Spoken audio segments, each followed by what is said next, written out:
Al governo di centrodestra interessano poco i problemi quotidiani dei cittadini. Abbiamo assistito al teatrino delle nomine dei direttori dell'ASP, mentre in molti ospedali, come quello di Sciacca, reparti importanti rischiano di chiudere.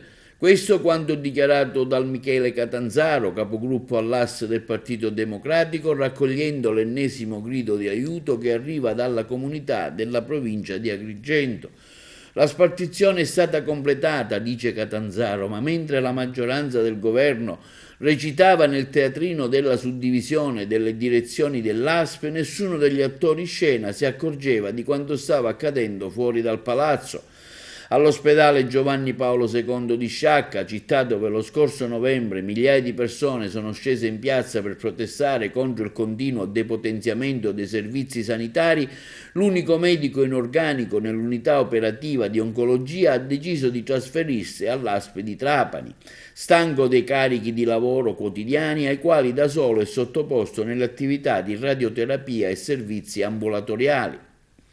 Il dirigente medico ha accettato un incarico a tempo determinato e tra pochi giorni, quando l'ASP di competenza autorizzerà la sua richiesta di aspettativa, lascerà il reparto. L'oncologia di Sciacca da mesi è in difficoltà per carenze di personale. L'ASP è intervenuta dopo le accolate lettere aperte dei pazienti e dei loro familiari, afferma il parlamentare del PD Catanzaro, ma solo con azioni tampone, ovvero medici di altri ospedali a supporto per poche ore al giorno. Ora il reparto rischia di chiudere con gravissime conseguenze per un bacino di utenza di oltre 100.000 persone. Lo scorso dicembre, aggiunge Catanzaro, avevamo posto il problema sull'attenzione del governo regionale.